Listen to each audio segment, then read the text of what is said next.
Salut à tous, ici Pierre-Luc Espantoso pour Richard Adam Gagné. Le voilà enfin, le podcast que je vous ai parlé lors de la conclusion de Fastlane. Bienvenue au podcast Entre les quatre coins du ring cette semaine. On vous parle de nos impressions alors qu'on nous sommes officiellement plus en route pour WrestleMania.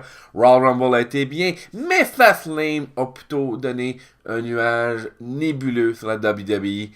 Et c'est pas juste les blessures, c'est pas juste les circonstances, c'est plus les décisions. Et ça, on en parle dans ce podcast-là. Sur ce, si vous nous écoutez, je vous souhaite la bienvenue. Relaxez, prenez un bon bol de céréales ou un chips, tout dépendant quelle heure qu'il est. Et bonne émission sur Entre les quatre coins du ring. J'ai hâte que WrestleMania soit passé. Oh my god, à ce point-là, à moins qu'il y ait des build-up de... Genre, à date, là, honnêtement, là... La carte de WrestleMania est un désastre pour l'instant. On peut-tu en parler, genre? Tu veux qu'on parle de ça? On va en parler. 10-15 minutes, juste pour parler avant la du conclusion de ce qui est buildé oui. jusqu'à date. Oui. Sérieux, là, j'étais juste sur le cul. J'ai l'impression qu'ils veulent tellement, mais tellement pas que le monde devine puis que le monde ait raison. Puis encore là, si c'est le cas, pourquoi t'as été mettre Roman Reigns contre Triple H? Ouais, c'est mais quand même, ils font n'importe quoi. Exemple, il était vraiment supposé de faire intervenir Bray Wyatt pour que Brock Lesnar perde son combat contre Roman Reigns puis Dean Ambrose dans le main event. Mais dans le même jour, ils ont dit « Ah non, Bray, tu feras pas ça parce que tout le monde sur Internet dit que Bray va affronter Brock Lesnar à WrestleMania. » C'est ça, on dirait quasiment que c'est ça qui s'est passé. Résultat, pour faire court, à Raw, le show commence qu'on voit un petit vidéo qui a été enregistré dans la journée de Brock Lesnar qui vraiment décalisse Dean Ambrose. Là. Il passe au travers d'un windshield de char, puis let's go, là, il est choqué. Là, là. Puis Dean Ambrose, en gros, il est pas supposé d'être là ce soir-là. Puis là, t'as mon Brock Lesnar qui est dans le milieu du ring. Beau petit speech. Toute l'équipe de la part de Paul Heyman qui essaye de faire paraître Brock Lesnar comme le main event. Puis toute l'équipe. Et puis là, à un moment donné, tu vois une ambulance arriver. Puis là, tout de suite, moi, je me dis, Christ de Dean Ambrose en merde. La coquerelle! La petite coquerelle! Il est pas tuable! Et effectivement, c'est Dean Ambrose qui, malgré qu'il a été détruit, là, arrive, il conduit l'ambulance, il a encore genre son protège-cou. Il descend de l'ambulance, il est même pas capable de se tenir debout. Il marche même pas jusqu'au ring, il rampe jusqu'au ring. Tu sais, là, au point où est-ce que il a tellement l'air sans vie que Brock Lesnar, il descend du ring, puis il l'attaque même pas, il fait juste marcher dessus, puis il s'en va. Et puis là, tu te dis genre, ok, mais non, Brock Lesnar, il en a rien à foutre de Dean Ambrose. Et finalement, Dean Ambrose qui ramasse le micro et qui dit en gros, genre, qu'il est indestructible, puis que Brock Lesnar va l'apprendre the hard way, et il le challenge pour un no-hold-barred street fight à WrestleMania. Brock Lesnar revient, il fait un F5. Paul Heyman dit que le challenge est accepté. T'as mon Dean Ambrose qui, quand même, trouve le moyen de se revirer et de bouger encore après ça. Je suis comme, ok, non, c'est vraiment un esprit de coquerelle, ce gars-là, ça n'a pas d'allure. Honnêtement, je pense que dans un sens, par contre, c'est le mieux qui pouvait arriver pour Brock Lesnar. Ce match-là risque d'avoir du potentiel. Parce qu'il se bat contre un gars qui est capable de manger n'importe quoi. Dean Ambrose, tu peux faire quasiment ce que tu veux. Donc, Brock Lesnar va pouvoir se faire plaisir, entre guillemets. Et ça va être un street fight, fait que ils n'auront pas besoin de lutter. Fait que Brock Lesnar, même s'il est blow-up, il va être encore capable de soigner une chaise. Oui. Donc, on va espérer du moins. Ça devrait, en tout cas. Ça devrait, en tout cas. Mais en tant que tel, je pense qu'il y a un certain potentiel. J'ai hâte de voir ce match-là, voir s'ils vont être capables de faire quelque chose de bien. Mais c'est déjà beaucoup mieux que Brock Lesnar contre Braun Strowman. Donc, tu vois, pour une fois, je suis content que l'Internet ait pu avoir une influence sur un booking parce que là, t'as eu originalement Brock Lesnar contre Braun Strowman. Bray Wyatt. Heureusement, ça a été scrappé. Ensuite, ils ont changé ça pour Bray Wyatt contre Brock Lesnar. Ça aurait été bon. Mais encore là, c'est de la faute de la WWE parce qu'ils ont parti de ça, du fait que Bray Wyatt s'en est pris à Brock Lesnar. Exact. De là, les rumeurs et les possibilités ont été invoquées. Puis la star, vu les circonstances, ça a été laissé pour mort. Puis qui c'est qui en a subi le plus là-dedans? Ben c'est fucking Bray Wyatt qui mérite pas ça. Mais encore là... Bray Wyatt, au point où on en est rendu là, je sais même pas si on va le voir à WrestleMania, ça. Je me le demande, là. J'ai l'impression qu'ils le mettront pas à WrestleMania. C'est mon feeling, là. Je peux me tromper, mais j'espère que tu te trompes. Ça regarde fucking mal, en tout cas. Ouais. Fait que comme on parle de deux matchs, un qui est pas intéressant, tellement qu'on n'a pas vraiment parlé, qui est Roman Reigns contre Triple H. La seule affaire, genre, qui a été intéressant, c'est la fin du Raw, où est-ce que j'étais au point de me demander, OK, là, à date, est-ce que Triple H va virer face? Ben, solide! La foule était totalement derrière Triple H, là. Mais totalement, à 100% derrière Triple H, là. C'était juste pas croyable. Donc, je suis vraiment en train de me demander, est-ce qu'ils vont pas faire un swerve à Mania? Ils vont faire virer Roman Reigns heel à WrestleMania par-dessus Triple H. Ça serait la meilleure solution, honnêtement. Je souhaite que ce soit ce qui arrive. Non, que Roman Reigns gagne, mais qui gagne de manière heel. Qu'il se passe quelque chose comme ça. Et puis que là, il build Roman Reigns. Et que là, Stephanie McMahon arrive qui dit Triple H, mon nouvel homme, c'est Roman Reigns. Je demande un divorce. Ah mon Dieu, please, no, là. Non. Tellement mauvais. Ça serait très mauvais, là. Mais tu sais, dans l'art d'être très mauvais, là. Ça serait horrible. Il y avait le début du show aussi, hein. Tu sais, qu'est-ce qui a mené à un autre match, là? Un autre match tellement dernière minute. Non, ça c'est un autre fucking swerve. Ça, c'est un autre fucking swerve parce que tu sais, Taker, il avait dit Taker contre Sting, mais Sting il y a 57 ans. Il avait dit Taker contre John Cena, mais ça il va pas revenir. C'était ça, apparemment, qui était supposé. Il y avait un autre qui était un troisième choix qui était pas si intéressant que ça, mais qui était plus intéressant de celui qu'on va vous nommer. Et c'est Shane O'Mac qui revient pour... J'étais très surpris. La foule est totalement derrière lui. Le show a commencé avec ça, alors que Vince McMahon allait remettre à Stephanie le trophée Award, que c'est la première année qu'ils veulent remettre ce trophée-là. J'ai comme fait, OK, si vous voulez builder un trophée intéressant, vous venez de vous planter en tabarnak en le donnant à Stephanie McMahon. Là, non, ça, sur certains points, je pourrais personnellement l'accepter, que ce soit Stephanie qui gagne ce trophée-là, parce que hors du ring, elle fait beaucoup elle donne une belle figure à la WWE. C'est sûr, mais dans le ring, tu sais, au-delà des rideaux, ouais. Ça gagne de l'autorité, ça devient surtout gossant, plus à cause de Triple H qu'elle, mais tu sais, elle est coupable par association, fait que conséquemment, même si c'est pas de sa faute, ben, elle est emmerdante, elle est emmerdante à regarder elle aussi, là. Mm-hmm. À cause de Triple H. Fait que là, tu sais, effectivement, c'est démontré effrontément du favoritisme, work ou pas. Je veux dire, quand tu veux montrer un produit, il faut que tu montres qu'il y a un certain, tu sais, que tu te préoccupes de la diversité de celui-ci et donc que tu le stalles dans le même moule. Encore là, on parle de WWE, mais là, ça ne vient pas Shane O'Mac qui dit que il veut reprendre sa place, which is fine. Ensuite, puis qu'apparemment il aurait fait un deal avec Vince McMahon. Et genre, il y a quelques années, alors que la WWE... Honnêtement, je donne quand même un bon point pour le build qui ça semble intéressant.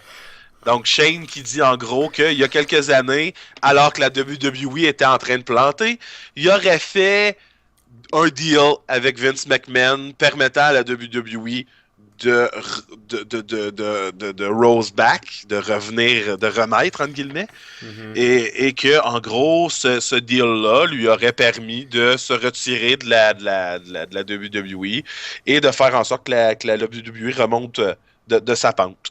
Mais que là, présentement, en gros, ben c'est ça. Il dit que, et moi je trouve ça intéressant, il dit que la WWE est en train de planter. Puis lui, il acceptera pas de laisser la WWE mourir et encore moins de laisser la WWE entre les mains d'un non-McMahon, donc Triple H. Donc, je trouve ça quand même très intéressant. En plus, le fait que c'est Stephanie, que même si c'est Triple H, si c'est Stephanie, ben, ça sera pas la compagnie des McMahon, ça va être la compagnie des Hemsley McMahon, ou quoi que ce soit. En tout cas, donc, il y a quand même quelque chose d'intéressant. Ils ont parlé d'une certaine boîte qu'il y aurait un contenu dedans qu'on sait pas encore c'est quoi. Donc, c'est vraiment spécial. Puis là, finalement, Shane McMahon qui dit à Vince, parce que Vince, évidemment, dit, on sait bien, tout ce que tu veux, c'est de l'argent. Fait que combien tu veux, là, pour qu'on règle ça short and sweet. Puis Shane qui dit, c'est pas ça que je veux. Ce que je veux, c'est avoir le contrôle de Raw. Puis là, c'est Vince qui lui dit, tu peux pas avoir le contrôle de Raw parce que ça voudrait dire que tu contrôlerais la compagnie. Et Shane qui lui répond, parfait, c'est ça que je veux. Vince qui fait, là, je peux pas te donner ça maintenant. Finalement, qui lui dit, gars, je vais faire un deal avec toi. Tu vas faire un dernier match. Je décide quand, contre qui, à quel moment, puis tout le kit. Dit, si tu gagnes, t'as ce que tu veux. Si tu perds, tu disparais, tu me redonnes le contenu de la boîte, puis genre, on te voit plus. Donc, il y a Shane qui, j'adore sa réponse, qui fait avec Dak, j'ai dit, anyway, c'est pas la première fois que je vais faire un deal deal with the demon. J'ai trouvé ça quand même hot. Puis. Effectivement. Non, la promo de Shane McMahon était quand même hot. Ben, encore là, c'est. Vince qui a utilisé un gros mot. Live sur la télévision. Oui, mais c'est Vince. Sérieux, il va faire ce qu'il veut, Vince. Ouais, mais tout ça, honnêtement, je regarde tout le build-up de tout ça. C'est quoi la suspension avec Tyson O'Neill? C'est carrément hypocrite. Oh, oui, mais je regarde ça. Je regarde le build-up du match entre Triple H et Roman Reigns. Roman Reigns qui a fini en sang, mais en gros sang. Triple H qui s'est beurré de son sang comme on n'a pas vu depuis des années. Grâce à une capsule, ceci dit. Ça, je sais pas si c'était une capsule. Byron Saxton a donné une capsule qui supposément aurait été vue sur la caméra comme visible. C'était visible. Là. Byron Saxton donne une capsule de sang à Roman Reigns pour que Reigns bleed entre guillemets. Se bleed entre guillemets du nez, puis whatever the hell. Parce que Roman Reigns aurait eu une opération pour reconstruire son nez là, après Raw. Puis apparemment, les coups ont tellement été percutants. Encore une fois, c'est. Les gens aiment pas Roman Reigns. Puis c'est rendu au point, c'est que les gens vont aimer Triple H. Les gens vont aimer Triple H alors qu'il massacre et fait mal paraître Roman Reigns. C'est vraiment devenu comme ils savent plus ce qu'ils font. Et tout ça, avec, comme je dis, le build-up du Street Fight, tu sais, c'est comme, ok,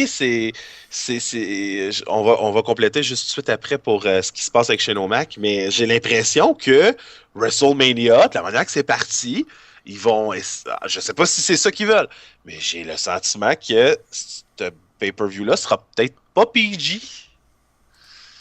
Ça a pas l'air d'être parti pour un show PG, en tout cas. Ça a l'air pas. Je dirais pas non au fait de se sortir de la crise de PG era. C'est comme. Si vous voulez ramener le sang, ce qu'il y avait dans l'Attitude Era, moi je dis pas non. Mais en tout cas, pour compléter, donc c'est ça. Donc Shane McMahon accepte. Vince McMahon lui dit parfait, mais ton match va être évidemment à WrestleMania. Ça va être contre The Undertaker, comme mon collègue a dit plus tôt. Déjà là, j'étais comme, ok, ils ont vraiment, genre, c'est le plan, genre, Shane McMahon, c'était probablement le plan Y, genre, ouais.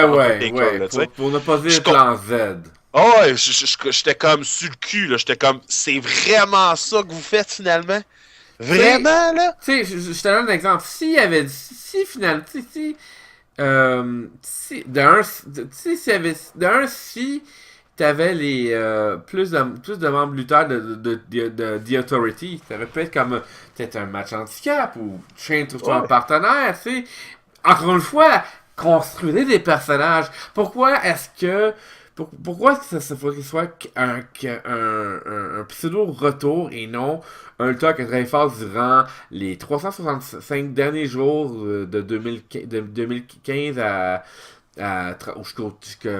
jusqu'à aujourd'hui, mettons, Ouais. pour affronter The Undertaker, un petit moment pour hey, t'as travaillé fort, on va faire rentrer Undertaker, on va servir du président Undertaker pour te construire toi en tant que en tant que futur superstar. Non, il donne ça à fucking Shane McMahon.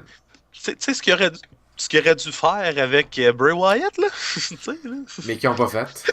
Évidemment. Mais Évidemment. moi, personnellement, juste pour dire, par contre, moi, je suis pas totalement... Toi, t'as l'air contre. Moi, je suis pas contre le fait que Shane McMahon soit revenu, par contre.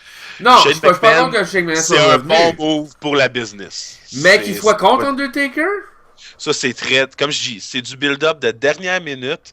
Et l'autre preuve, en plus, que c'est du build-up de dernière minute, McMahon rajoute que ça va être en plus dans un Hell in a Cell. Non, c'est vraiment être Alors que désespéré le au dernier cube, match là. de Taker... Alors que Taker s'est déjà battu Hell in a Cell cette année. Là. Je pense que ça va être la première fois de la carrière à Taker qui va se battre 2 fois dans la même année dans le Hell in a Cell. Là.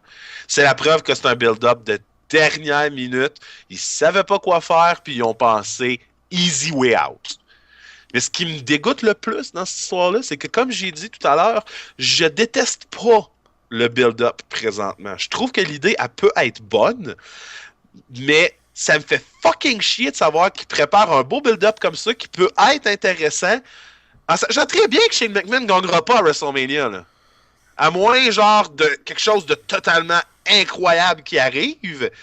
Genre, Vince McMahon qui se retourne lui-même contre sa fille, puis qui fait un backstab, puis qui aide Shane. Ce qui pourrait faire plus de sens parce que peut-être là-dedans, Vince veut protéger ses intérêts de la fameuse boîte.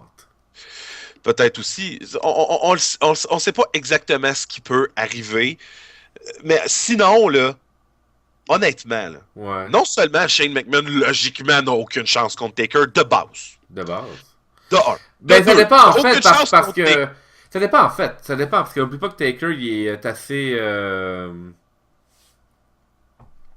Taker, il est assez fini en fait. On l'a vu depuis ces derniers combats. C'en est pathétique à quel point que Taker, son corps suit juste plus. Oui, Puis Shane, visiblement, il est encore en forme. oui, ça, on le sait. Mais on le sait tout que la WWE, elle s'en calisse de cette réalité-là. La preuve, rappelle-toi le match de Taker-Kane contre Bray Wyatt puis Luke Harper. Sérieusement, si on osait faire ça à Bray Wyatt... Fallait-tu vraiment que tu me rappelles ça? Tu sais, s'ils ont fait ça à Bray Wyatt, mais qui se reviennent de bord puis qui font « Ouais, ben Shane McMahon, tu vas gagner contre Taker dans Hell in a Cell. » Alors que Taker a perdu son précédent Hell in a Cell contre Brock Lesnar. Ce qui fait encore moins de logique. Ouais. Tu sais, c'est comme... Non. Comme j'allais dire tout à l'heure, de 1, Shane McMahon de base contre Taker a pas de chance. Non. De 2, c'est à WrestleMania. Taker est presque invincible à WrestleMania. De 3, c'est dans un Hell in a Cell. De 4, Taker a perdu son précédent Hell in a Cell. Ça me surprendrait qu'il en perde 2 de fil. Puis finalement, le gros point, le 5e point, qui fait que ce match-là, déjà, je ne vois pas comment Shane McMahon peut gagner. WrestleMania est au Texas cette année. Hometown Boy, Taker va perdre chez eux. Alors que ça pourrait être son dernier WrestleMania. On dit ça depuis des années que ça pourrait être son dernier WrestleMania. Puis finalement, aussi bien que Dean Ambrose puis le concept de la coquerelle, Taker revient pour un autre WrestleMania, un dernier WrestleMania. Ou si vous voulez une référence plus québécoise, Undertaker, c'est le Dominique Michel de la lutte. C'est dodo. Ceci est mon dernier WrestleMania. Il est temps qu'il aille faire dodo, en fait, Taker. Ah, ben, solide, le gars, là. T'as une petite femme à côté, là, genre, qui demande juste ça, là, de se faire baiser. Fait que rentre à la maison, là, pis fais juste ça. Please. Tu penses pas qu'elle profite? Je suis sûr qu'il en profite. S'il en profite pas, il est tata, là. Ouais. Même si j'étais pas une fan du physique de Michelle McCool, je veux dire, en tout cas. Ouais. Mais non, c'est ça. Fait que tout ça pour dire que jusqu'à maintenant, le build-up, c'est ces dernières minutes. C'est ça qui me gosse. C'est que c'est archi dernière minute, ça a l'air vraiment weird, Ouais. mais au moins dans l'espèce de chaos nowhere qui fait pas de sens, j'ai quand même un intérêt pour WrestleMania et je suis quand même curieux de voir qu'est-ce qui va arriver. Mais comme je dis, avec le build-up qu'il y a présentement, tout ce que je souhaite, si ça soit ça, c'est qu'il fasse un turn à partir de WrestleMania puis qu'ils disent, OK, genre, quand on est à Raw, genre, on tient ça au strict minimum, mais sinon, fuck le PG era, le show redevient au pire 13 ans et plus, de quoi de même, puis c'est comme, gars, moi, je suis persuadé que ça pourrait faire regagner de la popularité à la WWE de faire ce move-là. Ça l'a servi dans les années fin 90, début 2000 avec la Attitude Era. Puis je pense qu'après 15 ans, il serait temps que ça revienne. Même s'il y a plein de monde qui disent ouais, ben là, il y a des enfants qui regardent ça. Ben oui, esprit, il y a des enfants qui écoutent du porno, puis les parents, ils font rien, Chris, là, tu sais. C'est aux parents rendus là à gérer ça, là. Ouais, si le parent accepte que son enfant regarde ça, c'est pas à la WWE de se sentir mal de donner ce show-là, là. Tu sais, là, à un moment donné, je veux dire, mettez vos culottes, les parents, là, puis arrêtez de critiquer les autres pour ce que vos enfants font. Tu sais, c'est vos enfants. Gérez-le. Point. Fait que, honnêtement, si c'est ça le but, qu'on ait vu Roman Reigns bleeder à ce point-là avec Triple H, qu'on ait un no-hold-barred street fight entre Brock Lesnar et Dean Ambrose, qui a un potentiel de fou pour côté violence, puis qu'on ait un Hell in a Cell entre Shane O'Mac et Undertaker, go for it. Moi, je suis partant. Fuck le PG era. Let's go. On revient à l'Attitude Era.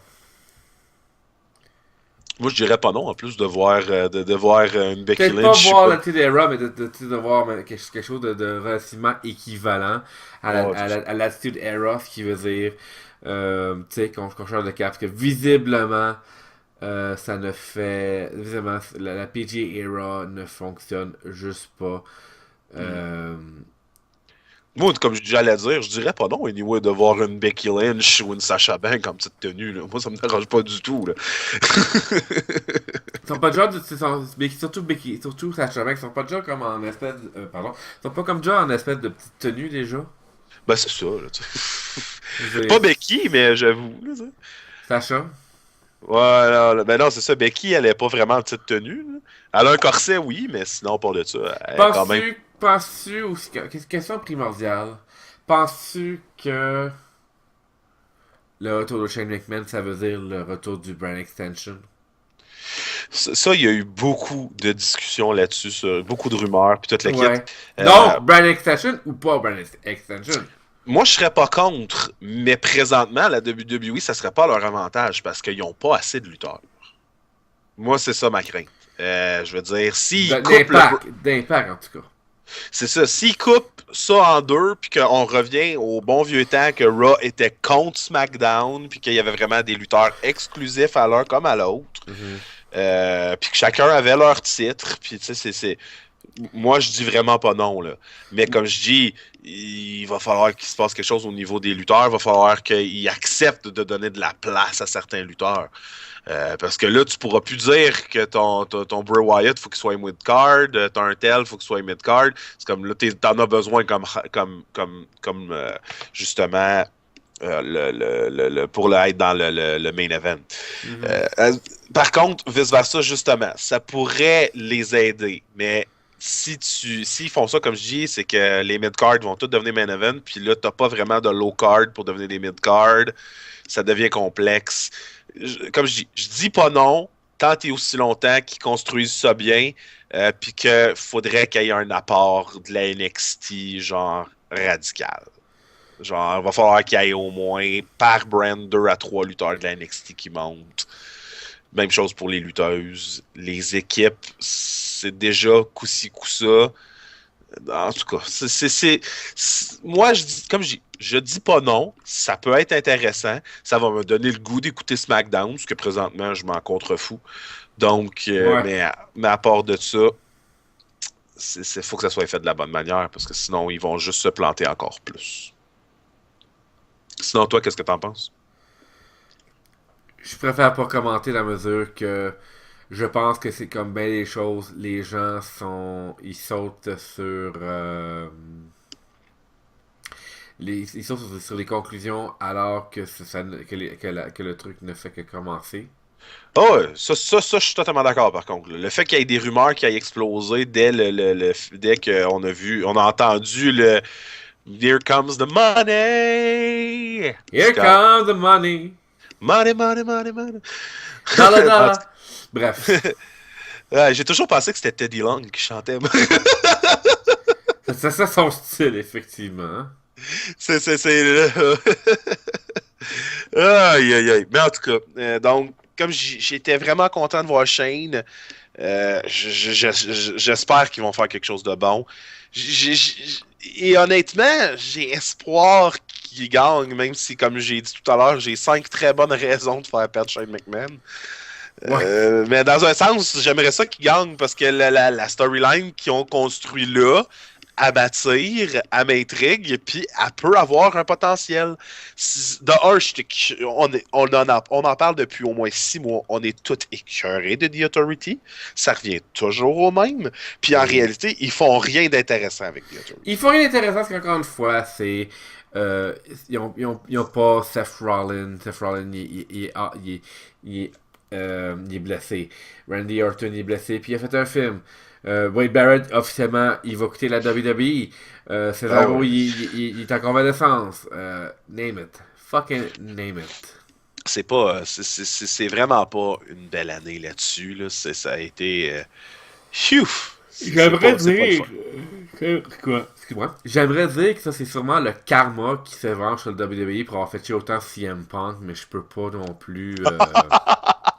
Je peux pas non, Hey, non, mais je peux pas non plus m'assurer que ce soit ça, parce que ça peut être. Ils ont essayé de faire leurs arrogants puis de dire que CM Punk c'est pas une valeur, alors que CM Punk a été la valeur la plus sûre dans les dernières années. Même chose pour Daniel Bryan, si on va ce qui est encore selon moi une histoire fabriquée de toutes pièces en ce qui concerne sa retraite et sa blessure. Parce que si t'as un docteur qui dit oui Daniel, tu peux aller lutter. Je me fous que les gens marquent dans leurs articles. Oh, mais Daniel Bryan a caché telle et telle blessure. Hey, il était voir des docteurs. Tu ne peux pas, après 3 docteurs, cacher des blessures reliées au cerveau. C'est impossible. Non, j'ai déjà fait affaire avec ce docteur-là. Pas parce que moi j'avais des conditions cérébrales, mais c'est parce que j'ai des amis qui ont rencontré des docteurs de ce genre-là et qui m'ont expliqué que même si c'est quelque chose d'affaires, okay, ces gars-là sont entraînés, ils ont la technologie pour découvrir c'est quoi qui se passe dans ta tête. Alors, ça change pas le fait que je serais me demander si c'est pas le karma qui est après manger le cul de Vince. Sur les circonstances qu'il était arrogant en croyant oh, ben j'ai ignoré les fans pendant toutes ces années-là. Alors, je suis puissant. Oui, t'as préparé tes lutteurs, puis t'as pressé le bouton panique sur ton WrestleMania 32, parce qu'il est passé ce qui aurait pu être un très bon WrestleMania, à ce qui pourrait être WrestleMania le moins intéressant de l'année, à moins que tu fasses beaucoup de travail, donc le nécessaire pour te sauver la face. On verra ce qui arrivera. Tu parlais de CM Punk il y a 2 minutes. J'ai trouvé très, très, très drôle. On est dans une ère un peu là-dessus. Tu parlais tout à l'heure, justement, le fait que les gens... la machine à rumeurs est rapide comme jamais aujourd'hui. C'est on commence pas sur les rumeurs, mais...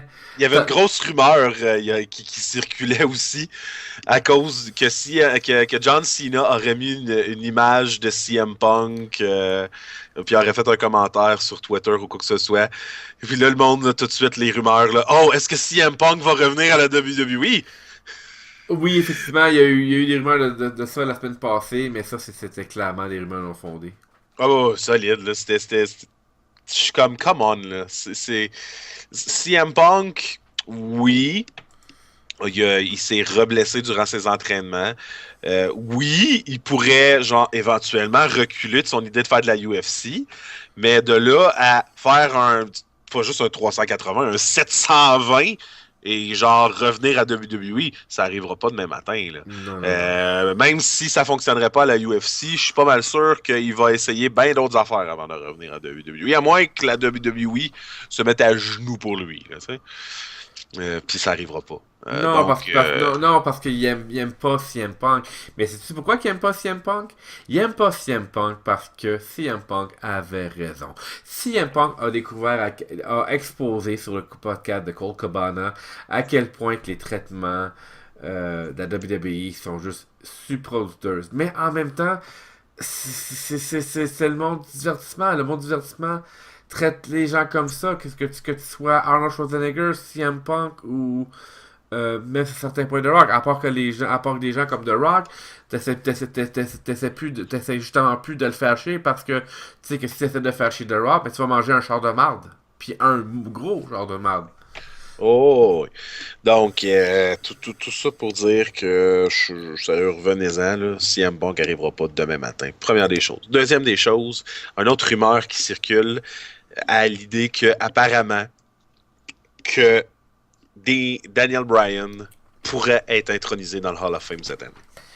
Ça c'est juste pour que la WWE ait une bonne image puis que ils se tu sais il y a une bonne conscience sur leurs épaules puis qu'ils disent ah ben là on a fait une bonne action, fait que pour une bonne action je peux me permettre de faire 100 moves de marde. Ouais. Si ils font ça, moi, honnêtement, à partir de ce moment-là, je tombe dans ton camp de dire que c'est OK, non, c'est vraiment tout arrangé, là, parce que c'est ridicule, là. Je veux dire, tu peux pas dire bing bang comme ça, bah ouais, Daniel Bryan, on va l'introniser au Hall of Fame, là. Je veux dire, le gars, genre, OK, oui, il est hyper populaire présentement, mais qu'est-ce qu'il a vraiment apporté à la lutte, là, tu sais? Je veux dire, Daniel Bryan? non, non, ben Il- tu sais, on s'entend, là, je veux dire. Oui, dans les Indies, il a fait beaucoup, mais le Hall of Fame de la WWE, c'est ce que les gens ont apporté dans les ligues de la WWE et connexes. Que ce soit WCW, que ce soit. Dans le fond, tout ce qu'ils ont racheté. CW, c'est la WWF, la NWA, les ligues connexes, là, tu sais. On s'entend Mais là-dessus, là. si Drew Carey et Pete Rose font partie du Hall of Fame. Ouais, mais Pete Rose, lui, justement, c'est dans le cadre du fait qu'à chaque année, il intronise une star, genre, qui est pas du monde de la lutte. À chaque année, il y a toujours quelqu'un que c'est pas du monde de la lutte, mais qu'il y a eu un impact en participant d'une manière ou d'une autre Tu dans vois, la je peux. WWE. Tu vois, je vais faire une petite recherche là, mais il me semble que Cyndi Lauper. Ouais, pas Cyndi Lauper, excuse-moi. Oui, Cyndi Lauper. Cyndi Lauper a eu plus d'impact que justement Drew Carey dans le monde de la lutte. Puis c'est ça, non, c'est ça. Elle a pas eu de Hall of Fame pour la WWE. Ah ben, ce gars. Non, elle a pas eu de C'est pas Hall of nous autres qui, Fame. c'est pas nous autres qui décident ça. Non, hein. C'est pas. Mais, que veux-tu? Mais, gars, il peut y avoir 8000 raisons pourquoi que Cyndi Lauper n'est pas encore là-dedans. Ouais. C'est ça, gars. Elle a, On le sait pas. elle a une attitude de marde, mais elle a quand même popularisé la lutte féminine dans les années 80 auprès de Wendy Richard.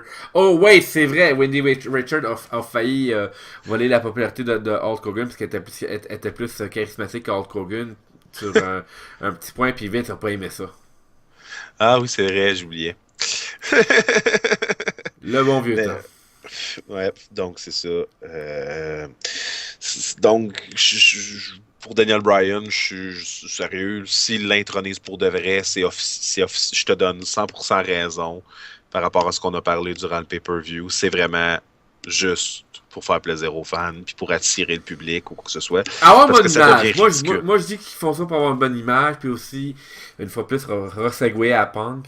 Du fait que Punk a mis en doute, mis en question les pratiques médicales de WWE, démontré à travers Daniel Bryan. Ben non, nos pratiques médicales sont très très clean, sont très très à point, sont très très ci, sont très très ça. On En tout cas. verra. Mais en tout cas, puis c'est ça. Puis sinon, ben, pour le Hall of Fame, on a 2 intronisés jusqu'à maintenant. Sting, Mhm. qui va être, si je me trompe pas, le premier intronisé au Hall of Famer, au Hall of Fame, qui n'a pratiquement pas fait quoi que ce soit dans la WWE de sa carrière. Non. Non? Et c'est dommage, il a pas fait. Qu'est-ce qu'il a fait? Je veux dire, à part être servi comme. À part être servi comme.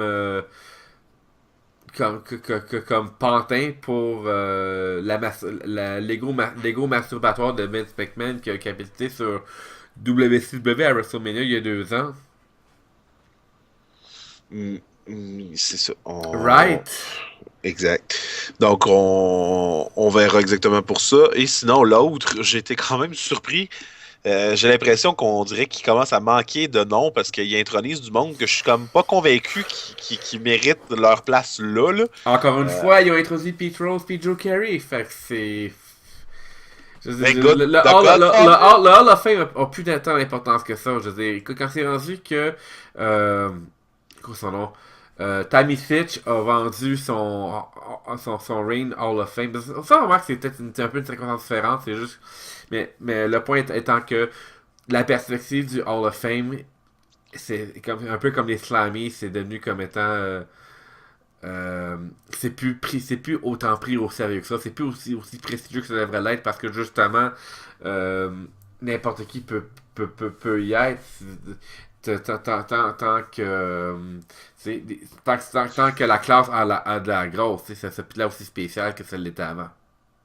Non, mais c'est ça. Mais donc, Godfather qui va être intronisé au Hall of Fame. Tu vois, ça, je trouve ça cool, mais. Ah ouais? Moi, je sais pas. Là, il me semble que D'accord, ce gimmick-là, elle t'as fait 2 ans, puis that's it. non, elle t'a fait plus que tant que ça, mais c'est parce que le performeur, George. C'est-tu George Wright son nom? De un, c'est un des meilleurs amis à Undertaker. De deux, le dude a quand même fait, tu sais, Kama Mustafa, a quand même fait Papa Ah, Shango, a fait plusieurs oh, c'est personnages. lui qui a fait Papa Shango? C'est lui qui a fait Papa Shango. Ah, ça, je savais pas par contre. Oui, Mais pourquoi qu'il l'intronise sur The Godfather de bord? parce que c'était sa gamme qui a le plus pogné. Ah ouais, il me semble que Papa Shango, il a pogné pas mal plus que ça. Non, oui, mais, en même temps, en même temps, il y a eu un gros fuck sur Papa Shango qui est rendu Vince furieux. Fait à cause du gros fuck, il a peut-être il a été pénalisé. Le gros fuck, c'est dans le. Je t'écoute. Moi, le C'est dans côté stop, le. je l'ai C'est mon point. WrestleMania, je pense que c'est WrestleMania 8. Ouais, je pense que c'est WrestleMania 8, c'est que le main event, c'était. Un des main events, c'était. Euh, Hulk Hogan contre Sid Vicious. Bon, ça, si ce que tu dis là depuis tantôt est vrai, ce serait Charles Wright, son nom. Charles Wright, oui, merci, Charles Wright. J'avais dit quoi comme nom? Je sais plus. Mais je pense que t'avais dit Wright, mais Ouais, t'avais pas dit le nom, le j'ai bon pas dit prénom. Charles, hein, ça. Ouais, c'est ça. En tout cas, c'est pas grave. Donc oui, je t'écoute. C'est ça, fait que là, c'est à WrestleMania 8, c'était le main event, c'était pas Undertaker, mais Hulk Hogan contre Sid Vicious. C'est WrestleMania 8. Et Sid Vicious a KO du leg drop de Taker. Ce qui Oh, a. Pas Taker, mais Hulk Hogan. Ce qui fait que Harvey Ruppelman est rentré dans le ring pour causer la disqualification à Sid Vicious. Qui était ok. appelé dans ce temps-là en passant Sid Justice. Pourquoi? Parce que fucking Papa Shango a oublié Ouais. qu'il devait faire un run-in pour causer la disqualification. Ok. Oh, ok. Fait que ça, écoute, tu fuck le spot, tu fuck le finish du main event de WrestleMania. Est-ce que tu penses que tu vas être dans les, est-ce que tu penses que tu vas être dans les bonnes figures de Vince après ça? Ouais, non, c'est sûr. Vu de même. J'avoue, vu de même. Surtout que tu conclus un WrestleMania par qualification, puis que et que c'est grâce aussi à Warrior si le tout a été sauvé, puis que tu vois à un moment donné Papa Shango revenir comme tu vois Papa Shango arriver à la dernière minute, c'était assez drôle en fait. Mhm. Mais bon, tout pour dire que c'était un autre temps. Charles Wright était quand même un bon performeur. C'était peut-être bon aussi de dire que c'était le meilleur ami d'Undertaker. Ou en tout cas, Ouais. l'un d'eux. Comme au même titre que. Au même titre que c'est quoi son nom? Même titre que Brian. Ouais, je me rappelle plus quoi son nom. Il a fait la ICW, il a fait Chained à la WWE. En tout cas, Brian Lee, ça, Brian Lee. Tu sais, fait que. Puis, et que fait Charles Wright? Là, c'est l'affaire que je me demande s'ils vont vraiment le faire, s'ils vont vraiment l'introduire. Oui, ils vont l'introduire. T'as raison, ils vont l'introduire, Charles Wright. Pourquoi j'ai eu comme Ouais. comme un brain fart une fois de plus, mesdames et messieurs? C'est parce que. Quelle est la job de Charles Wright? Aucune idée. Il est propriétaire d'un des strip clubs les plus hot de Las Vegas. Ok. Est-ce que tu penses Ok. que c'est bon pour l'image de la WWE, ça? Ouais, j'avoue. Fait que c'est pour ça qu'il l'intronise sous son nom de Godfather à la place. Oh god. J'imagine. Là. Ce qui est pas très mieux, dans le fond. On s'attend. Là. Rendu là, il peut aussi bien arriver avec ses danseuses au Hall of Fame, là, tu sais. Ben c'est ça. Mais moi, c'est ça. Tu vois, Godfather, je m'en rappelle surtout quand il était dans le groupe Ring to Censor. Right Avec. Center. Ouais, Val Venus, Stevie Richard, c'est ça. puis Bobby Cannon. C'était quand même intéressant. C'était pas des main eventers, mais c'était un beau groupe bien formé, genre. Tu sais, là, ce que Social Outcast devrait être, là. Ouais, mais c'est à cause de Bo Dallas. Si ça marche pas l'affaire parce que j'ai vu un segment puis j'ai vu un segment, tu sais, j'ai vu tu sais, ils s'apprennent trop comme étant des cheerleaders, tu sais, j'avais l'impression d'avoir de Spirit Squad sur certains points. Puis on est dans un segment où c'est qu'ils essaient de plugger leur chaise, pas leur chaise mais leur chandail. Tu vois tu vois, comment ça s'appelle? Tu vois Kurt Axel, tu vois Adam Rose, tu vois Heath Slater qui font euh, le acheter notre chandail. Puis tu vois Bo Dallas après ça fucker le concept de acheter notre chandail. Puis qui réessaye une deuxième fois et qui échoue une deuxième fois. Fait que là, genre là, je suis sur l'autre et genre là. Oh my god. Mais même Bo Dallas est un social outcast des social outcasts. Ça va pas bien pour Bo Dallas. C'est quoi exactement qu'il était censé dire en tout ça? Plugger le chandail des social outcasts, que c'est hashtag social outcast. Mais ils sont pas de faire ça comme ça, comme acheter le chandail. Ok, ok. Donc, fait ça dans un segment, puis Bo Dallas a comme juste fucking chien. J'étais genre là. Oh god. Aïe, aïe, aïe, aïe. Fait que tu sais, tu peux dire que WrestleMania a pas de l'air de bien aller. A pas de l'air, mais vraiment pas de l'air d'être malheureusement bien parti. Est-ce que ça va quand même être assez pour que ça. Est-ce que ça va quand même être suffisant pour générer d'intérêt? Je veux dire, Roman Reigns, Triple H, Shane McMahon, Undertaker. On va voir exactement ce qui va se passer là-dessus pour la suite, mais j'avoue que... Dans les bas de carte, qu'est-ce qu'il va y avoir? Braun Strowman versus Ryback? Non, Ryback a fait un heel turn. Je suis pas au T'as courant. manqué ça, Raw? Ouais. Il y a eu un rematch de la journée précédente entre la famille Wyatt et les trois à savoir Ryback, Kane et Big Show. Okay. Et vers la fin du match, Ryback a quitté le ring et a laissé les deux autres se battre seuls contre la famille Wyatt, causant leur défaite. Donc Ryback a fait en quelque sorte un heel turn. Ah, ok. Donc, on verra. Je sais pas où ce qu'ils s'en vont avec ça. Non, hein? Il est arrivé beaucoup de choses à Raw, mais c'est toutes des choses que je suis comme, ça a l'air soit dernière minute, soit que je comprends absolument pas ce qui se passe. Donc c'est très très bizarre. Présentement, comme je dis, là, je suis comme. L'année dernière, au moins, c'était moins pire. Mais ça me manque vraiment d'avoir des vrais build-up. Genre que à partir de Royal Rumble, c'est comme Ouais. là on a un build-up pour le main event. Puis genre le pay-per-view suivant, on build-up le reste de la carte. Puis genre on build-up peut-être un ou deux matchs après ce pay-per-view-là puis WrestleMania, mais c'est tout. Le reste, on le build à travers des mois et des mois. Et ça n'a pas l'air d'être parti pour ça. Y a mettons qu'on regarde un petit peu. Il y a KO, je me demande, OK, qui va l'affronter? Sami Zayn, peut-être? Ben, ça serait le meilleur scénario ou AJ Styles. Ou Ça AJ serait les deux Styles. meilleurs, ça serait les deux meilleurs scénarios. Mais On verra. ça ferait plus de sens que ce soit Sami Zayn parce que tu veux mettre tes gros yeux là-dessus, pas juste mettre un combat au pif comme ça. Surtout que je pense en fait que ce qui risque d'arriver, ça risque d'être Chris Jericho et AJ Styles contre The New Day. Mais encore là, ça dépend. Parce que si tu me dis que The New Day, ils vont les turner face, ils vont les virer face, bon. Ben, en tout cas, comme je dis, selon le segment, ils l'ont testé au du moins. Là, t'sais. Parce que Edge et Christian étaient avec New Day à la fin, de leur côté, puis ils bitchaient Legal Legend ensemble. Donc, il a l'air d'avoir eu quand même quelque chose. On verra exactement la suite des choses. Je sais pas. Mais ça pourrait être quelque chose encore là. Je sais pas.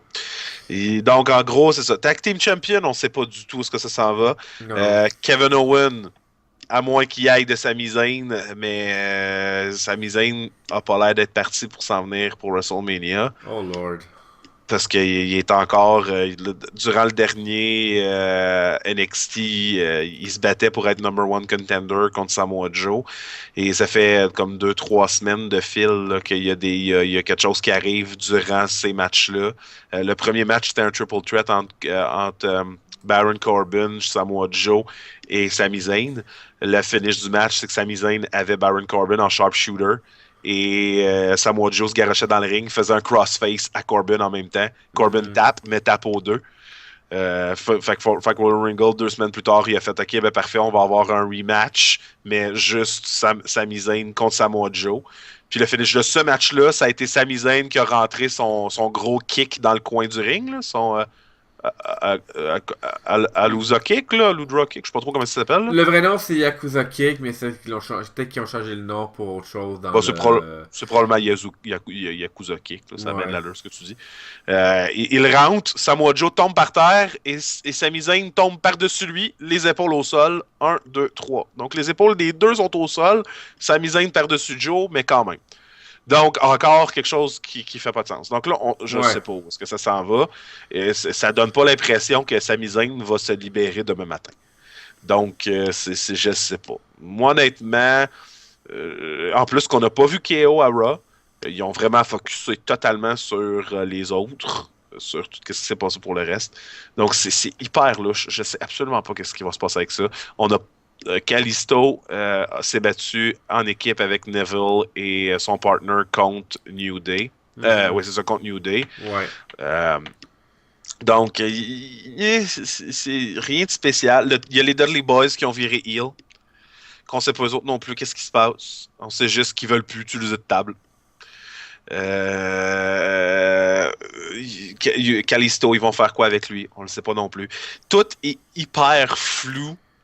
Et ça fait pas sens pour quelque chose. On s'en va à WrestleMania, là. Ouais.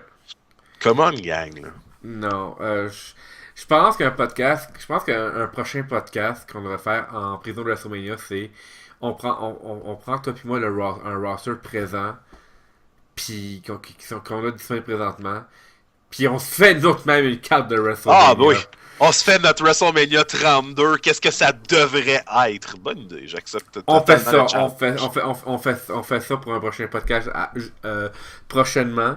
Puis peut-être faire des comparaisons puis savoir ce que vous, les gens à la maison, vous en pensez. Ouais. Donc, on va conclure ça définitivement. On vous invite à vous inscrire sur notre chaîne YouTube. On travaille très fort pour avoir rendre les podcasts disponibles dans d'autres formats viables. Sinon, plugons le Facebook, vu que c'est ton domaine. Page Facebook d'Entre quatre coins du ring, vous cherchez la page entre espace 4, le chiffre 4, espace coin avec un S. Vous pouvez nous laisser vos commentaires sur le wall, vos suggestions, tout ce que vous voulez savoir sur la WWE et autres ligues. Donc, vous vous gênez surtout pas.